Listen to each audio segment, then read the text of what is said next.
एक अनाथ लड़का जो हमेशा स्कूल में रैगिंग का शिकार होता, अक्सर चुपचाप आंसू बहाता। लेकिन एक दिन उसकी जिंदगी अचानक बदल गई। खेलते खेलते वह स्कूल के पीछे वाले पुराने हिस्से में पहुंच गया। वहां मिट्टी और सूखे पत्तों के बीच उसे एक पुराना पीला पड़ा कागज मिला। कागज खोलते ही उसने देखा कि उस पर अजीब से नक्शे और कुछ गूढ़ पहेलियां लिखी थीं। उलझन में पड़कर उसने यह कागज अपने बड़े भाई को दिखाया। भाई ने उसे ध्यान से पढ़ा और फिर धीरे से कहा, ये कोई साधारण कागज नहीं है, ये तो पायरेट हंटर की छोड़ी हुई ट्रेजर मैप है।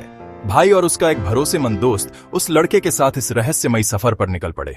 हर मोड़ पर उन्हें पहेलियां सुलझानी थीं और हर पहेली उन्हें अगली मंजिल तक ले जाती।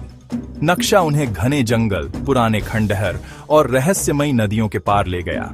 पहली पहेली, मेरे पास न ताला है न चाबी, फिर भी हर किसी को रोक दूं मैं कभी। देखो ऊपर, देखो नीचे, मेरा नाम बताओ सही सही। तुरंत नक्शे की एक नई रेखा चमक उठी और आगे का रास्ता दिखने लगा। दूसरी पहेली, समय का राज। मैं चलता हूं बिना पैरों के, बोलता हूं बिना आवाज के, मुझे हर कोई देखता है पर पकड़ नहीं पाता है। जमीन पर एक पुराना पत्थर खिसक कर नीचे की गुफा का रास्ता खोल देता है। तीसरी पहेली, अंधेरे में रोशनी। मैं अंधेरे में सबसे काम आता, जलते ही सबको रास्ता दिखाता, पर मैं खुद जलते जलते मिट जाता। गुफा की दीवारों पर नीली रोशनी फैल गई। अब उनकी यात्रा और भी खतरनाक होने लगी। हर पहेली सुलझाते सुलझाते वे खजाने के और करीब पहुंच रहे थे। नक्शा उन्हें अंतिम मंजिल तक ले जा रहा था।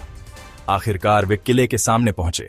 किले के दरवाजे पर आखिरी पहेली लिखी थी, खून से जैसे उकेरी गई हो, सोने से अधिक कीमती, पानी से अधिक जरूरी, जिसने इसे पा लिया वही असली विजेता है। परिवार, प्यार। जैसे ही उसने यह जवाब दिया, दरवाजा खुद ब खुद खुल गया।